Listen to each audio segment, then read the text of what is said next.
गुरवे गौरचन्द्राय राधिकाय तदालये कृष्णाय कृष्णभक्ताय तद्भक्ताय नमो नमः।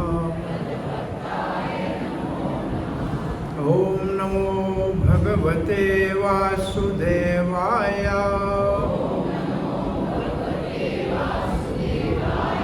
ॐ नमो भगवते वासुदेवाय।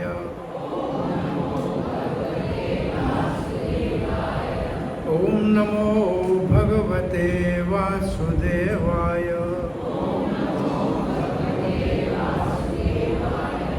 कृष्णाय वासुदेवाय देवकी नंदनाय च नंदगोपकुमाराय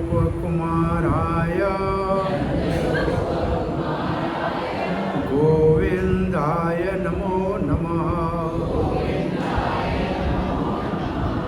जय श्री कृष्ण चैतन्य प्रभु नित्यानंद श्री अद्वैत गदाधर शिवास आदि गौर भक्त वृंद। हरे कृष्णा कृष्ण कृष्णा हरे हरे हरे राम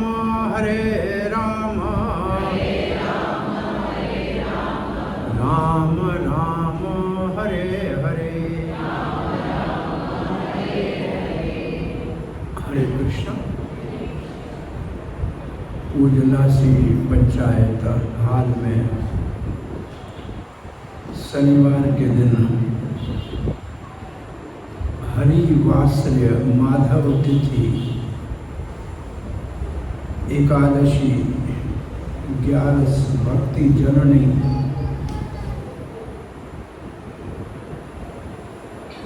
के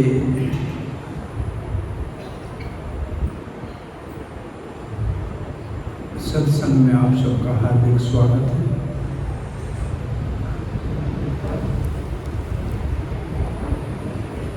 प्रिय रामानंद प्रभु कह रहे थे कि आज भगवान जगन्नाथ की कुछ महिमा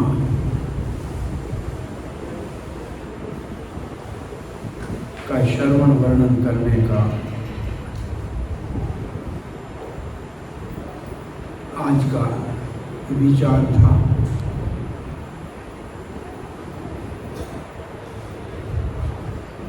हमारे सनातन धर्म में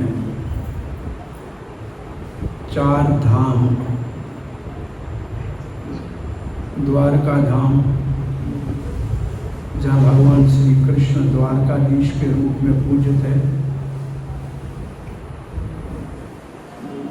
जगन्नाथपुरी धाम जहाँ भगवान श्री कृष्ण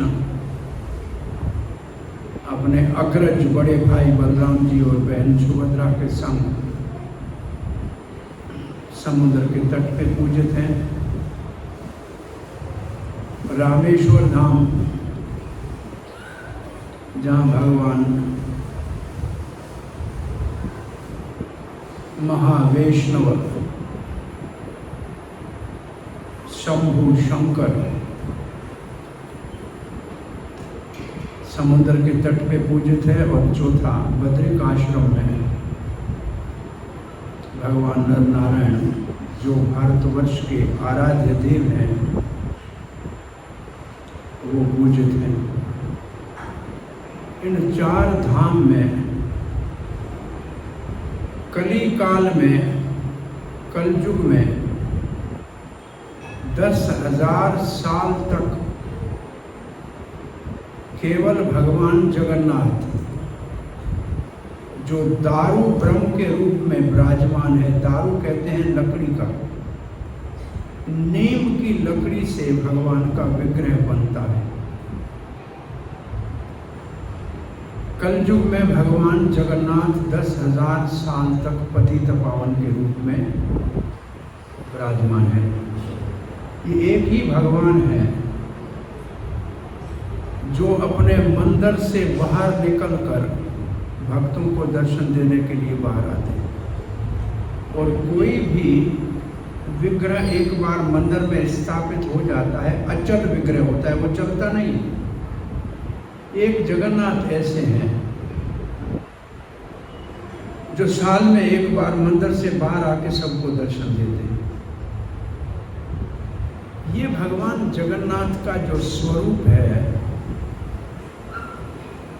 ये भक्तों के विरह में, जुदाई में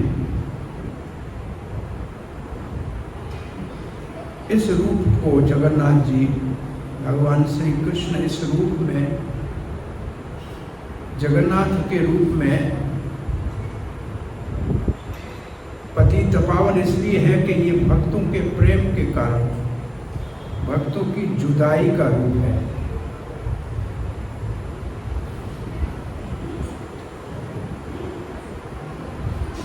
वैसे वृंदावन धाम, 4 धाम तो अपनी जगह पे है, वृंदावन तो भगवान का घर है। तीर्थराज, तीर्थों का राजा प्रयागराज को भगवान ने बना दिया।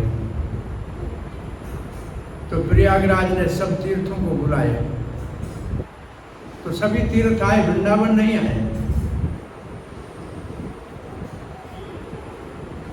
तो प्रयागराज ने शिकायत की श्री कृष्ण ने से कि आपने सब तीर्थों का मुझे राजा बनाया है, वृंदावन तो मेरे बुलाने के ऊपर आया नहीं। तो भगवान ने कहा मैंने आपको तीर्थों का राजा बनाया है, मेरे घर का राजा तो नहीं बनाया। वृंदावन तो मेरा घर है। तो वृंदावन माधुर्य धाम है, जहाँ मात्र 11 वर्ष तक भगवान श्री कृष्ण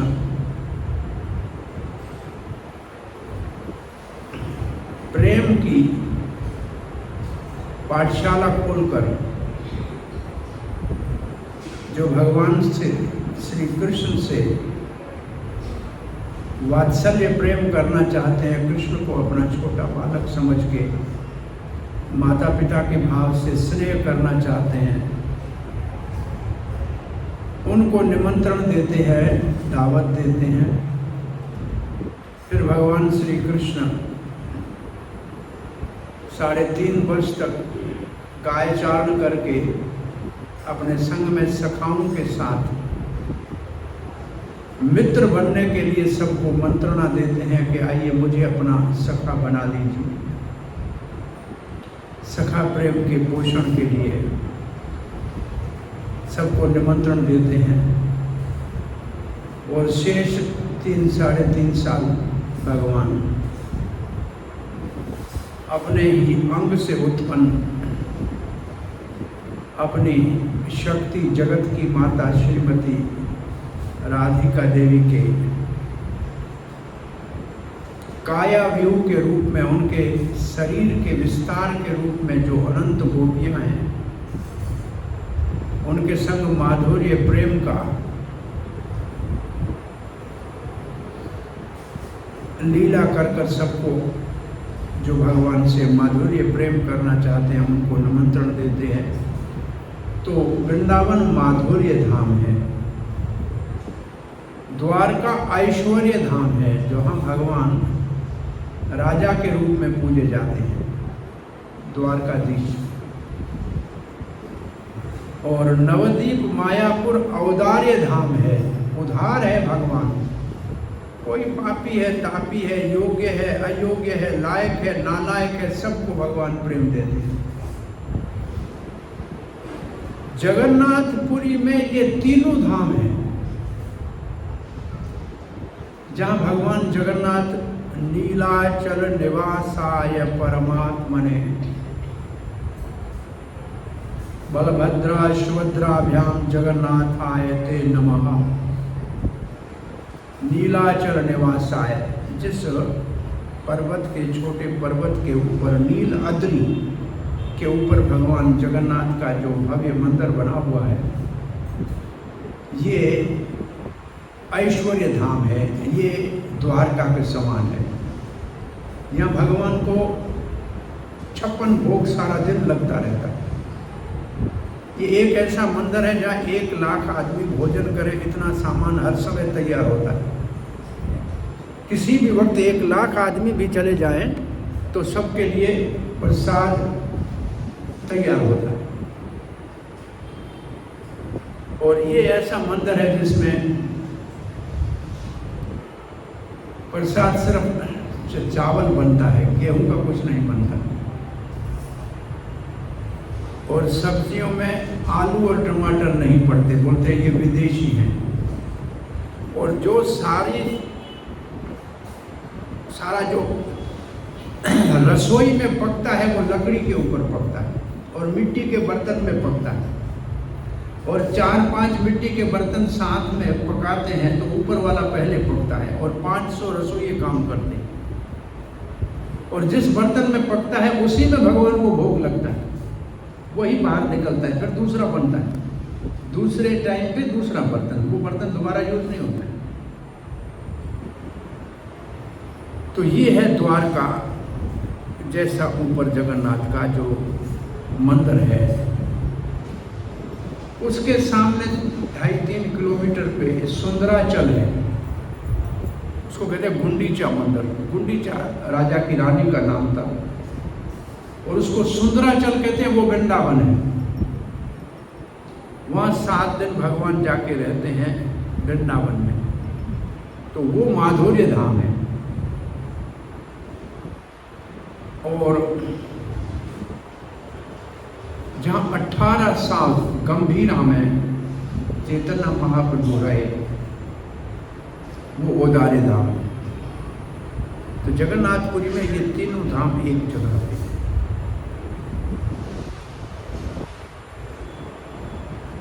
वैसे 100 साल वृंदावन से भगवान श्री कृष्ण प्रकट रूप से जाहिरी तौर पे दूर रहे मथुरा और द्वारका में। ब्रजवासियों का भगवान के साथ मिलन 100 वर्ष तक नहीं हुआ।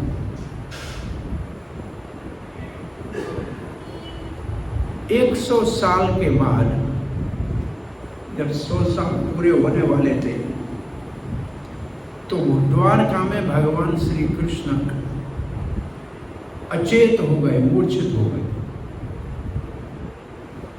सब लोग बहुत ही चिंतित थे, क्या हो गया श्री कृष्ण।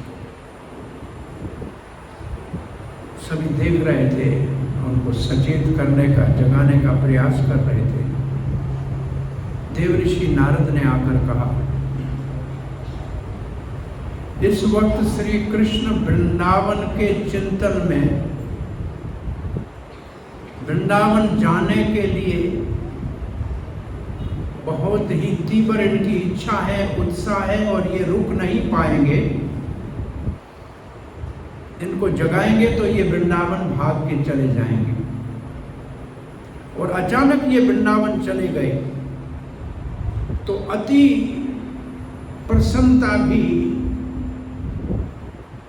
सहन करना मुश्किल हो जाएगी। इसलिए कृष्ण को जगाने से पहले वृंदावन में किसी को भेज के सूचना दे दो कि श्री कृष्ण वृंदावन आ रहे हैं। तो सबने उद्धव की ओर देखा।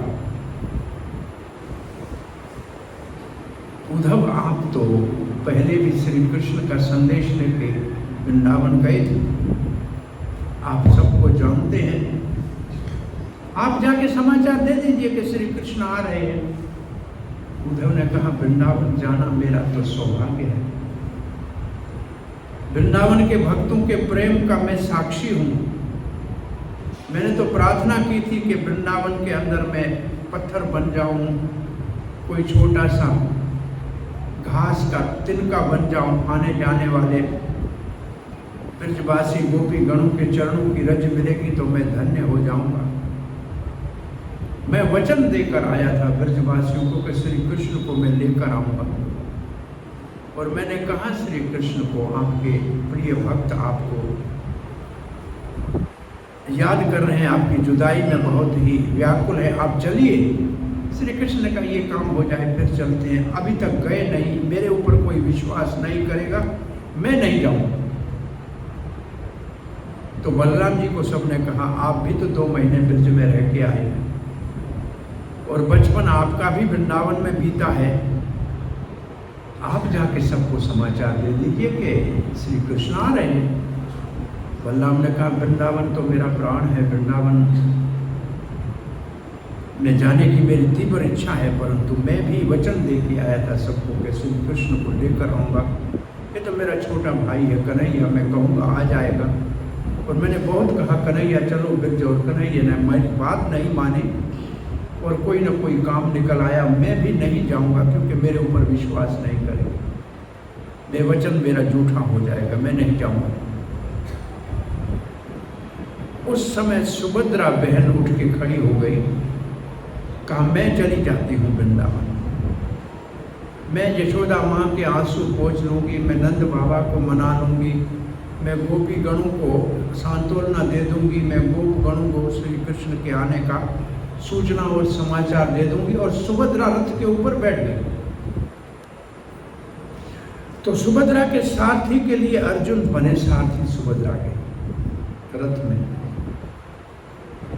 और इस रथ में घोड़े नहीं होते, घोड़ियां होती हैं, इसके पहिए भी सबसे कम होते हैं। तब बलराम जी ने कहा बहन को अकेली तो नहीं जाने दूंगा, बहन हमारे घर से अब आई हुई है, द्वारका में अपने मैके में आई हुई है, माता पिता के घर में आई हुई, यहाँ से जा रही है, अकेली नहीं जाएगी, मैं चलूंगा, आगे मेरा रथ चलेगा, मैं वृंदावन के अंदर नहीं जाऊंगा, लेकिन वृंदावन तक आगे मैं चलूंगा। तो ताल वृक्ष के ध्वजा वाला बलराम जी का रथ मालती लेकर आया, और बलराम जी का रथ भी रवाना होने लगा, रंग नीला है उसका, पीछे सुभद्रा का रथ भी चला। तब श्री कृष्ण को उसी हालत में जैसे वो मूर्छित थे उसको उठाने का प्रयास किया गया। 10-15 यदुवंशी बलिष्ठ जो शक्तिशाली थे वो श्री कृष्ण को ऐसे झुलाते झुलाते रथ के ऊपर बिठाए। अभी भी जगन्नाथ रथ यात्रा में जब जगन्नाथ जी को लेकर आते हैं तो उसको कहते हैं पांडी विजय, और पांडी विजय में जगन्नाथ जी ऐसे झूलते झूलते आते हैं, और कोई 50 लोग उनको ले आते हैं उठाकर। सो भगवान श्री कृष्ण को रथ के ऊपर बिठाया, और दारुक उनका साथी है, और ये रथ भी वृंदावन के लिए रवाना हुआ। अब दूसरी तरफ वृंदावन में चलते हैं। वृंदावन वृंदा देवी का पूरा ये क्षेत्र वृंदा देवी का है, और वृंदा देवी ने ये क्षेत्र राधा रानी को अर्पण किया है, इसलिए राधा रानी का नाम है वृंदावन ईश्वरी, वृंदावन की स्वामिनी। वृंदा देवी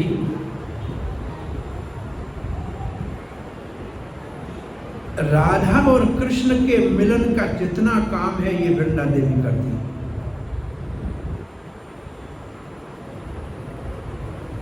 और वृंदा देवी के एक हाथ में तो आशीर्वाद की मुद्रा है, दूसरे हाथ में एक उनका तोता है, दक्ष नाम का तोता है, और उसके लाखों तोते जो है सेवक हैं, जो सारे ब्रज में समाचार लाते हैं इस वक्त कृष्ण राधा कहाँ है, क्या कर रहे हैं। और ये सारे मिलते हैं सुबह सवेरे 7:15 बजे वृंदा कुंड के पीछे गुप्त कुंड पे। सो वृंदावन में श्री कृष्ण के वियोग में, जुदाई में, निधिवन में राधिका मूर्छित पड़ी है। सखियां चारों ओर बैठी हैं, पंखा झेल रही हैं। सूख गया है सारा शरीर राधा रानी का कृष्ण के विरह में, जुदाई में, सेपरेशन में। आंखें अंदर चली गई है, आंखें बंद पड़ी है। सभी लोग राधा रानी के चरणों को प्रणाम करके क्षमा याचना भी मांग रहे हैं कि हमने आपके और कृष्ण के मिलन में जो बाधाएं डाली वो हमको सारी पूर्णमासी और योग वृंदा देवी ने कहा था प्रेम बढ़ाने के लिए, वैसे आप हमारे लिए पूजनीय। सब चरणों को प्रणाम कर रहे थे और कुछ सखियां रुई लेके राधा रानी के नासिका के ऊपर देख रही थी कि सांस ले रही है कि नहीं। उस समय निधिवन के बाहर श्री कृष्ण का रथ रुका और श्री कृष्ण के रथ के रुकना और श्री कृष्ण का उतर के निधिवन की तरफ आना उनसे एक विशेष सौरभ, सुगंध, खुशबू निकलती है श्री कृष्ण की, जिसको जीवन में अनुभव होता है श्री कृष्ण का, उसको उस सुगंध का, खुशबू का पता है। और वो जैसे श्री कृष्ण के आने की हवा का झोंका आया, सब सखियों ने देखा कि तो श्याम सुंदर आ रहे हैं। तो उन्होंने दोनों तरफ से, ललिता और विशाखा ने राधा रानी के कान में कहा, प्रिय सखी, श्याम सुंदर आ गए हैं। और श्री कृष्ण जैसे उस स्थान पे आए जहां राधा रानी मूर्छित पड़ी थी और उनके शरीर का जो सूखापन देखा, श्री कृष्ण की आंखें खुली की खुली रह गई, हाथ ऐसे अंदर चले गए और इस रूप को देख के श्री कृष्ण ऐसे सकते के आलम में आ गए, अचंभित हो गए, स्टंट हो गए और राधा रानी को देख रहे थे। उस वक्त राधा रानी की आंखें खुली और यहाँ राधा और कृष्ण की 4 आंखें हुई। 100 साल के बाद मिलन हुआ। ये है जगन्नाथ के इस रूप का कारण। राधा रानी के, ब्रजवासियों के 100 साल के वियोग के कारण, जुदाई के कारण, उनको जैसे श्री कृष्ण ने देखा इस रूप में परिवर्तित हो गए।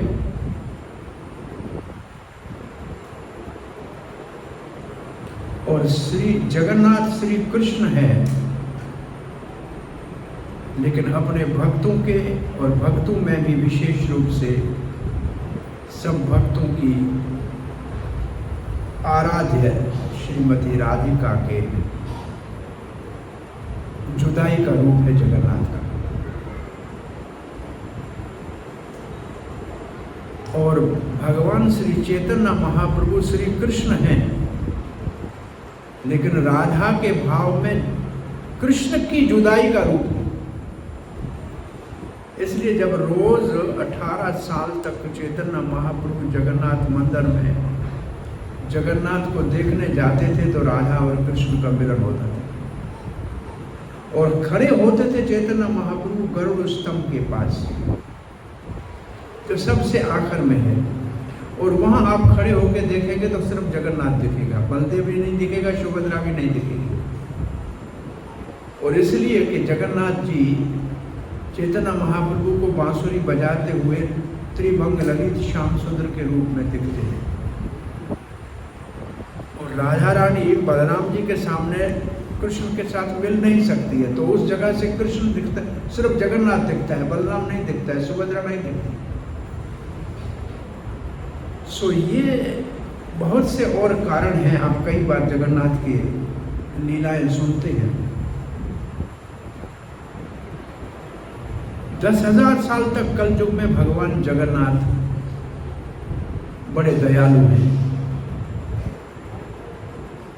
और ये अंतर्राष्ट्रीय कृष्ण भावना अमृत संघ जो हरे कृष्ण आंदोलन पूरे दुनिया के अंदर अभी तो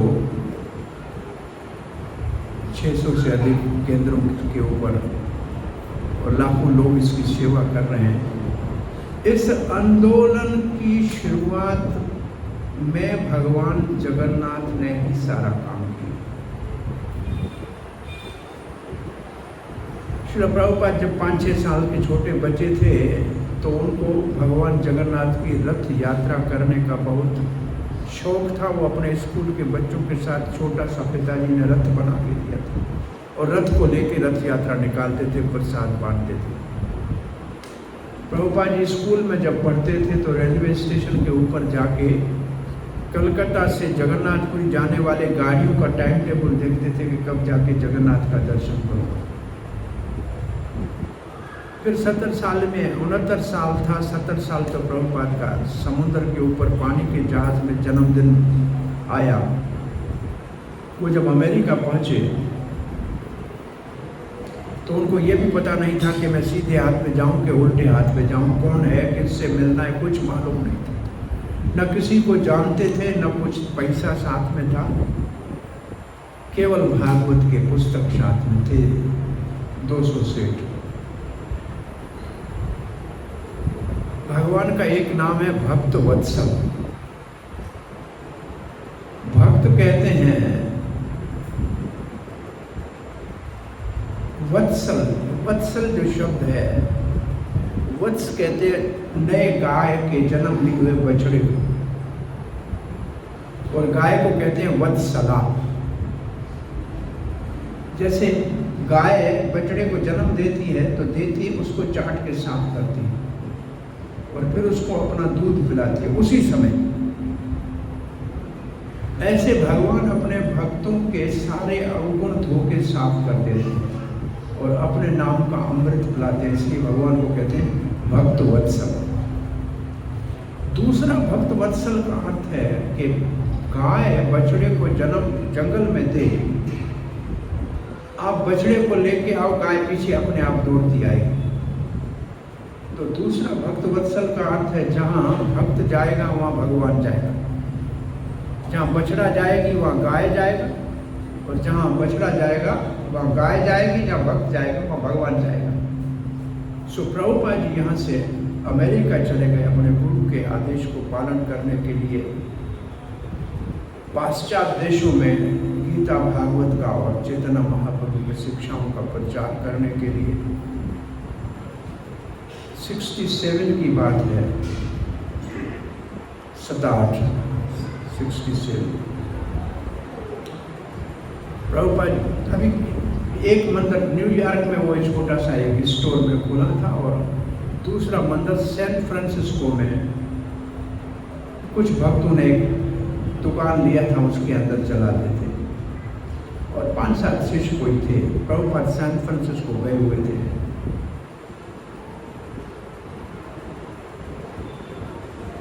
एक 1.5 साल प्रभुपाद को गए वहाँ हुआ था। तो प्रभुपाद जी की एक शिष्या मालती माता जी,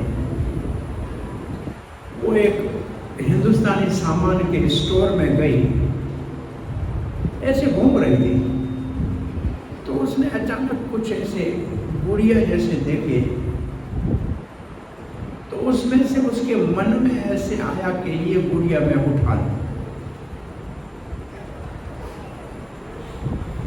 भगवान परमात्मा के रूप में उसके हृदय में बैठे थे, उसको कह रहे थे मुझे उठा लो, और उसने किसी से पूछा भी नहीं, खरीदा भी नहीं, ऐसे उठा के उसको अपने लेडीज पर्स में डाल दिया। अमेरिका में 67। पता नहीं उसके मन में क्या आया, उठा के लेके आ गए। उसने लाके प्रभुपाद जी टेबल के ऊपर रख दिया। प्रभुपाद जी अपने कमरे से आए तो दंडवत प्रणाम किया, पूरा प्रणाम किया टेबल के सामने। सब लोग आश्चर्यचकित, 4-5 लोग थे कि स्वामी जी किसको प्रणाम कर रहे हैं। प्रभुपाद ने कहा जगन्नाथ कहाँ से आ गए, कौन लाया? भगवान जगन्नाथ आ गए। अब तो कहा कि कौन लाया है तो पता करना चाहिए, तो मालती माता जी को बुलाया गया। डरती डरती कहा कि मैं तो स्टोर में गई थी, ऐसे ये मुझे अच्छा लगा, मैं उठा के ले आई। बोले ऐसे 2 और होंगे, ऐसे पड़े थे 2 साथ में, मैं तो एक ही लाई हूँ। बोला वो 2 भी ले आओ। तो मालती माता जी फिर दोबारा वापस उसी स्टोर पे गई, घूम फिर के वही 2 उठा के लाई।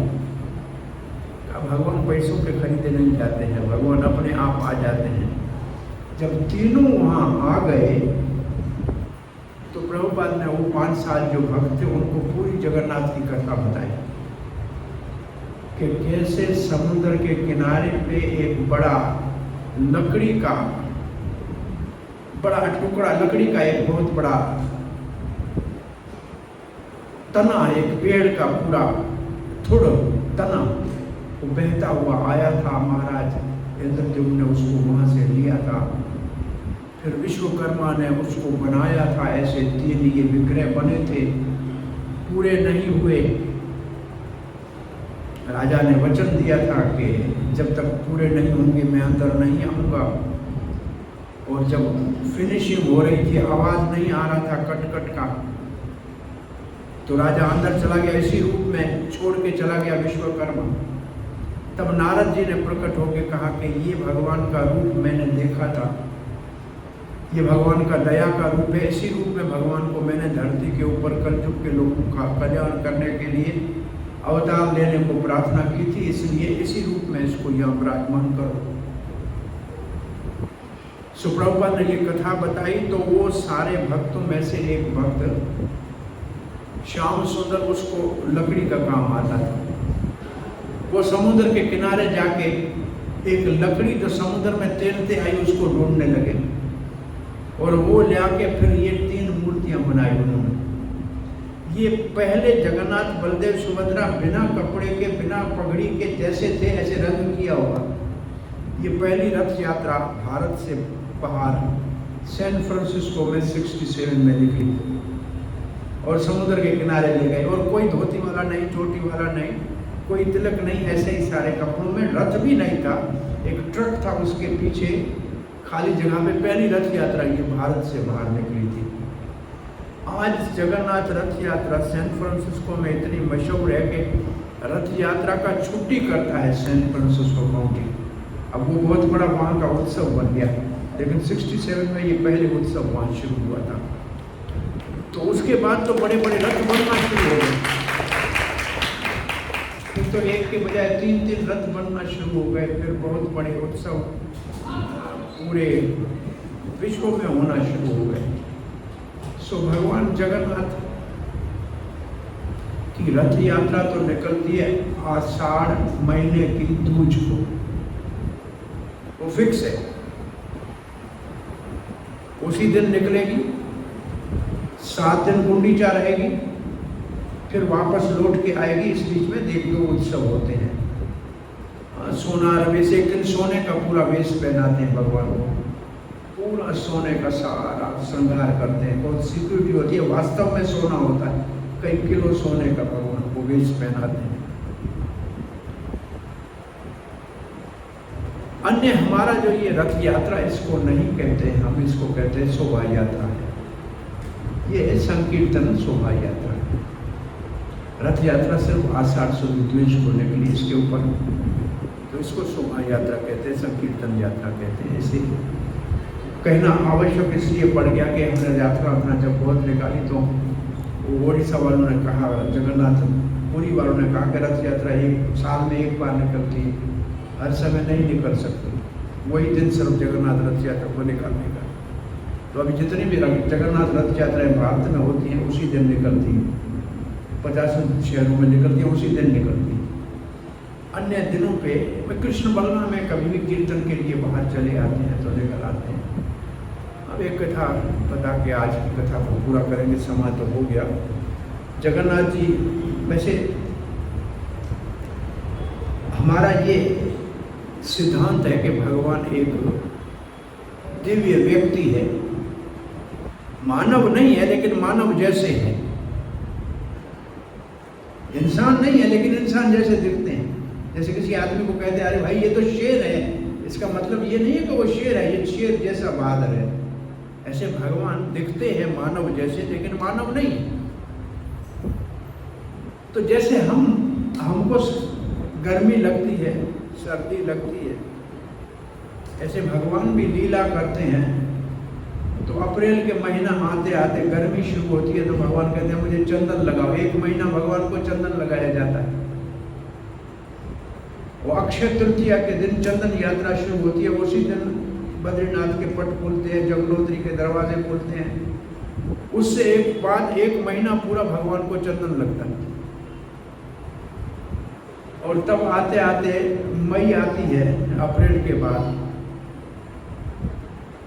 तो अब भगवान कहते हैं मुझे स्नान कराओ। वो स्नान यात्रा होती है बहुत बड़ी, और भगवान को इतना स्नान कराया जाता है। वास्तव में फिर कहते हैं भगवान बहुत ठंडी लग गई, तो 10 एक दिन जगन्नाथ मंदिर बंद होता है, दर्शन नहीं होता है। वास्तव में उनको उस वक्त में औषधियाँ देते हैं, जैसे प्रसाद में भी वो मिलता है सब काढ़ा और दवा औषधियाँ। वास्तव में क्या है कि जो भगवान का नवकलेवर नया, जब हर 12-18 साल में नई ये विग्रह बनते हैं जगन्नाथ जी के, और इसमें एक सालग्राम होता है, उसके अंदर जो रखता है पुजारी वो साल जीता है, दूसरे साल नहीं जीता है, वो एक ही होता है, उसका ये काम होता है। तो ये जो हमने 2 देखे हैं नवकलेवर, 96 में नवकलेवर हुए थे, हम देखने गए थे। उसके बाद मेरे ख्याल 2010 में या कभी एक और हुए हैं, 2 बार ये बने हैं। तो विग्रह जब बनते हैं ना, उसके ऊपर फिर चंदन लगाते हैं। वो समझ लो कि हमारे जैसे मांसपेशियां हैं, उसकी जगह पे पूरा चंदन का एक उंगली जितना चंदन का लेप होता है, इतना मोटा। उसके ऊपर बहुत पतला रेशमी कपड़ा, जैसे चमड़ी हमारी है, उसको चमड़ी के समान माना जाता है। उसके ऊपर फिर सब ये रंग होता है। तो जो स्नान कराते हैं तो ये सब चीज़ें जो भीग जाती हैं, तो ये सब नया दोबारा पूरा वो चंदन प्रसाद मिलता है। जगन्नाथ रथ यात्रा के समय जाओगे ना, तो भगवान के अंग का चंदन प्रसाद में मिलेगा। वो फिर दोबारा सारा चंदन लगाएंगे, दोबारा कपड़ा सब चढ़ाएंगे। उसके बाद पहले ज़माने में बाहर लाते थे ना, तो जैसे ये मूर्ति है तो इसको उठा के यहाँ से यहाँ रखते थे, भारी है, तो आगे बड़े बड़े गदे रखते थे कपा के, उसके ऊपर सीधा रखते थे। अब गदे नहीं रखते हैं, अब भगवान के नीचे इतना, इसके नीचे पूरा सा जो है कपड़े, फोम, जो कुछ उनको रखना होता है, ताकि ऐसे का ऐसे उठाते हैं तो भगवान और उसके बीच में कम से कम 3 फुट का वो अंदर भर देते हैं, ताकि ऐसे उठा के रखते हैं ना, लेके ऐसे आते हैं। सुभद्रा को सिर्फ उठा के लाते हैं, और बाकी सबको लाने के लिए ऐसे उठाया आगे रखा, फिर उठाया आगे रखा, 2-2 कदम करके लाते हैं।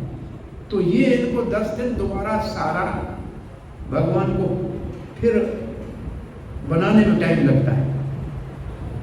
और एक दिन जगन्नाथ रथ यात्रा से पहले नवयौवन दर्शन होता है।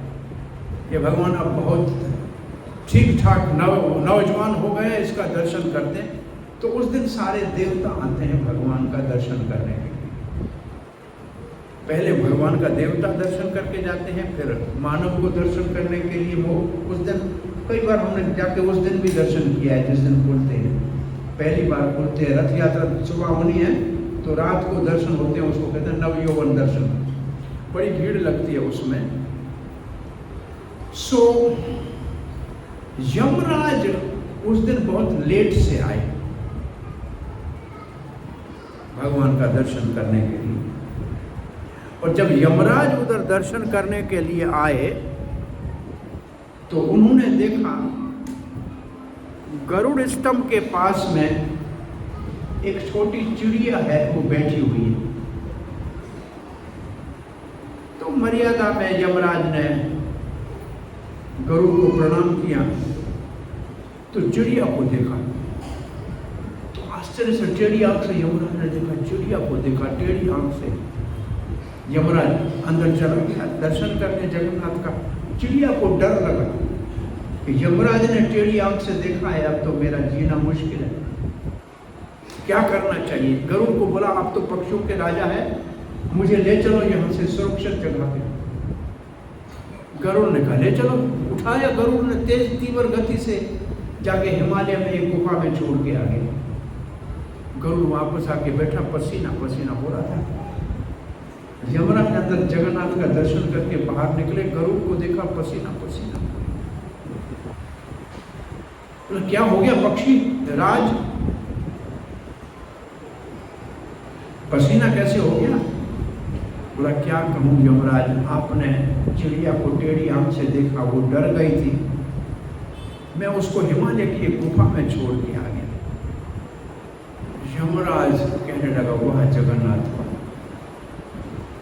मैं जब अपनी ऑफिस से निकल रहा था तो मेरे सामने इस चिड़िया का चिट्ठा आया था कि इस चिड़िया को हिमालय की गुफा में आज एक आधे घंटे के बाद एक बिल्ला खाएगा।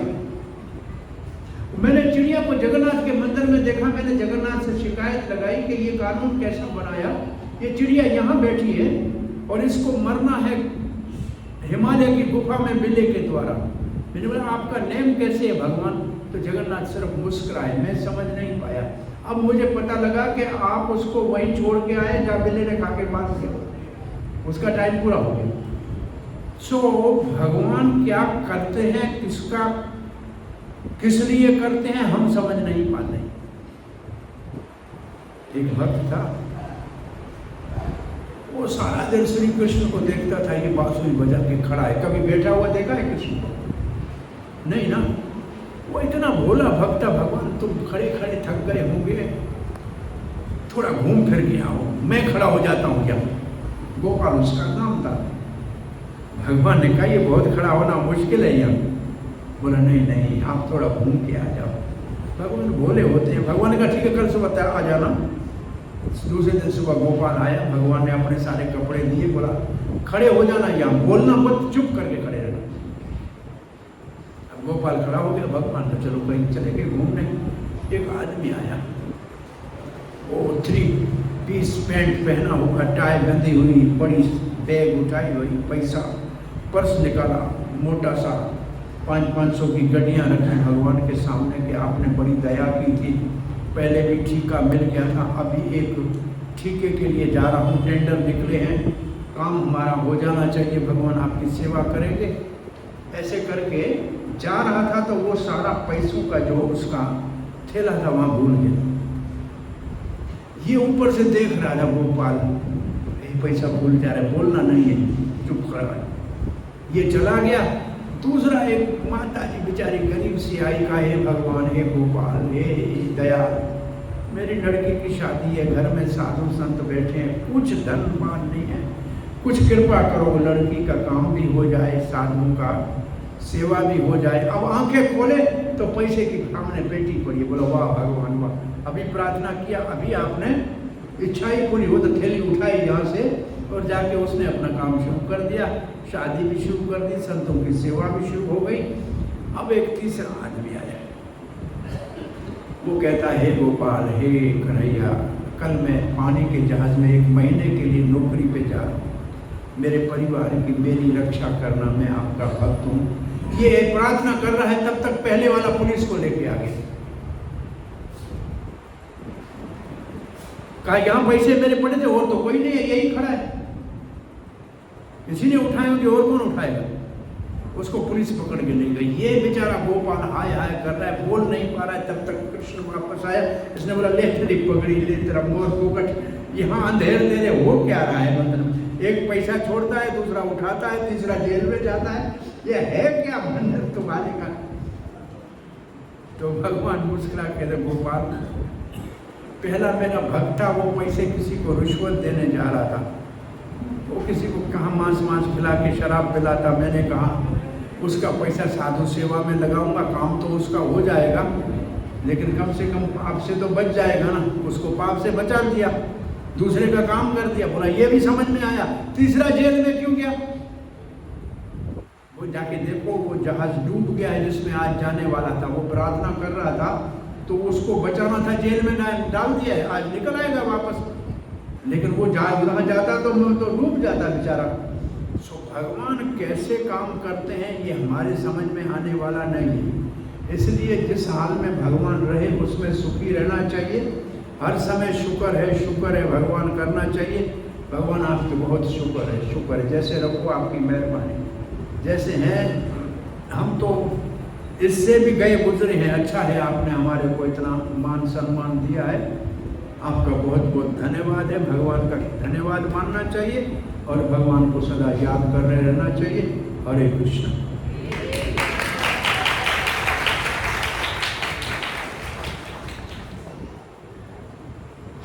मेरे घर में समय बहुत हो गया है तो प्रसाद लेके जाना चाहिए। जगन्नाथ अष्टकम बहुत सुंदर है, जिसमें जगन्नाथ जी की लीला है, उसको पढ़ना चाहिए कभी। कदाचित कालिंदी तट संगीत करम मुदा भी नारी। कभी कभी जमुना के किनारे भगवान बांसुरी बजाते हैं। कौन है? जगन्नाथ है, यही जगन्नाथ है। और सारी गोपियाँ आती हैं और इसके गुण शंभु शंकर गाता है, इंद्र गाता है, गणेश गाता है। ये ऐसे महान भगवान की लीला है, बहुत सुंदर अष्टक है। आज कथा को यहाँ विराम देते हैं। हरे कृष्णा। नरेश जो जन्म दिए सब उन गए, वाधाएं जो हरे कृष्णा जपो। हरे कृष्ण।